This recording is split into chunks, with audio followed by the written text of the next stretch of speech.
Every business has a story. It's got a beginning, right? Fueled by a big idea, a lot of ambition, and of course, some capital. But sometimes it also has an end.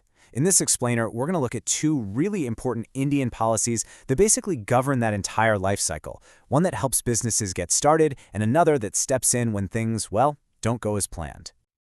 So let's just start with a fundamental question. We all have that dream, right? The killer idea, the startup that's going to change the world. But what does it actually take to get it off the ground? And on the flip side, what's the safety net? What happens when that great venture just doesn't work out? All right, here's our roadmap. We'll kick things off by looking at how small businesses get that first crucial spark of funding. Then, we're going to shift gears to the tough reality of business failure and the system designed to handle it. And finally, we'll connect all the dots and see how this all fits into the bigger economic picture. Okay, so our story begins with what is probably the biggest hurdle for any aspiring entrepreneur: money. How do you get a loan when you don't have a long corporate track record or a bunch of assets to put up as collateral? This is exactly where the MUDRA scheme comes into play. It was launched back in 2015, and its full name is the Micro Units Development and Refinance Agency. Really, its core mission is pretty simple: provide microcredit, we're talking small loans, to the millions of small, non-farm businesses that are truly the backbone of the economy, but, often can't get a foot in the door at a traditional bank. So that's the big idea. But how does MUDRA actually make this happen? How does it work on the ground? Let's break down the blueprint. You see, MUDRA is about so much more than just handing out cash. It has a bunch of interconnected goals. The main one, of course, is right there at the top: to fund the unfunded. But it's also designed to spark job creation, bring some order to the world of microfinance, and, this is a big one, pull more of the informal economy into the formal system. All of that works together to promote way more financial stability for everyone. To make this work, the loans are structured in different tiers based on how mature the business is. You've got Shishu, which means child, for businesses that are just getting started. As the business grows, it can level up to Kishore and then Tarun for bigger and bigger loans.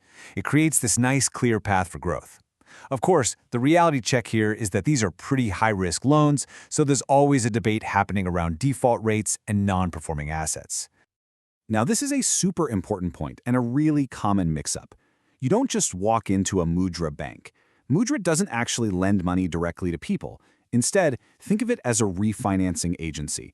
It gives funds to existing banks and microfinance institutions, basically encouraging them to lend to all those small businesses. So it's the engine, not the car itself. Okay, let's flip to the other side of that entrepreneurial coin. MUDRA is great for fueling the dream, but let's be real, entrepreneurship is risky. Not every business is going to make it. So what happens when a company just can't pay its bills anymore? And this slide just lays it out perfectly. It shows how these two policies work in harmony. You've got MUDRA on the front end, supporting creation and growth. And then you have the Insolvency and Bankruptcy Code, or IBC, on the back end, giving a structured way to handle distress. One is for the starting line, the other is for the finish line. Okay, before we get into the IBC, let's quickly clear up two words that people mix up all the time. Insolvency is just the financial state. It means you can't pay your debts. Bankruptcy, on the other hand, is the legal process that comes after, where a court officially declares it and steps in to sort things out. So back in 2016, India took this huge, complex web of old laws and consolidated them into one modern framework, the Insolvency and Bankruptcy Code. This was a massive, massive overhaul, and it was designed to tackle a huge backlog of unresolved business failure cases.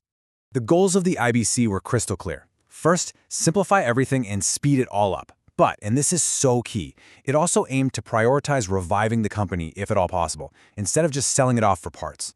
The whole point is to get the most value out of the assets and make sure that people who are owed money are protected. But here is the single biggest change, the real game changer. Under the old system, the business owner who couldn't pay their debts kind of held all the cards. The IBC completely flipped that script. It gave the creditors, the banks, the lenders, the power to kickstart the whole process. That dramatically changed the balance of power and created a whole new level of accountability. Okay, so what does this process actually look like in the real world? How does a company go from being in financial trouble to getting a final decision on its future? So first, someone involved, usually a creditor, starts the process. Then, an independent insolvency professional is brought in to take over the day-to-day running of the company. After that, a powerful committee of creditors is formed, and they are now in the driver's seat.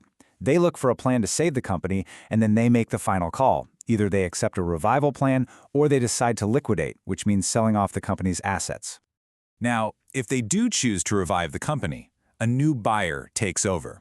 But obviously, that buyer isn't going to take on 100% of the old company's debt. So the amount that the original lenders agree to just write off, to forgive, to make the deal possible, that's called a haircut. It's a loss for the lenders, for sure, but hey, it's often a lot better than losing everything if the company gets liquidated. But here's where it gets tough. The reality on the ground has been pretty challenging. If we look at the data from the IBC's first few years, we see that only about 15% of cases actually ended in a successful resolution where the company was saved. The vast majority, a whopping 85%, ended up in liquidation, which is kind of the opposite of what the code was hoping to achieve. So why is that happening? Well, it mostly boils down to bottlenecks in the system. There just aren't enough benches at the National Company Law Tribunal. Those are the special courts that handle these cases. The sheer volume of cases is overwhelming the system, which causes these long judicial delays, which, ironically, is the exact problem the IBC was created to solve in the first place. All right, let's zoom out. Let's connect these two powerful ideas. One policy that encourages new beginnings, and another one that manages endings. You see, it's a really symbiotic relationship when you think about it. MUDRA makes it easier to get in the game, encouraging more people to take that entrepreneurial leap. The IBC, at least in theory, provides an efficient, predictable exit ramp. So when a business does fail, the IBC is supposed to make sure that its capital, its assets, its people don't just get stuck in legal limbo for years. They can be quickly unlocked and put back to work in new, more productive parts of the economy. I think this quote just sums it up perfectly. One policy helps businesses start the race, the other provides a clear finish line, making sure there's an orderly process whether a company wins that race or not. And having a clear end actually makes people more willing to begin. And that brings us to our final thought. With one system designed to help you start and another designed to help you fail gracefully, are these two policies enough? Are they creating a truly fearless, globally competitive entrepreneurial ecosystem for India? Or are those real-world challenges, the delays and bottlenecks, still creating just enough friction to hold back that next big wave of innovation? That right there is the billion-dollar question.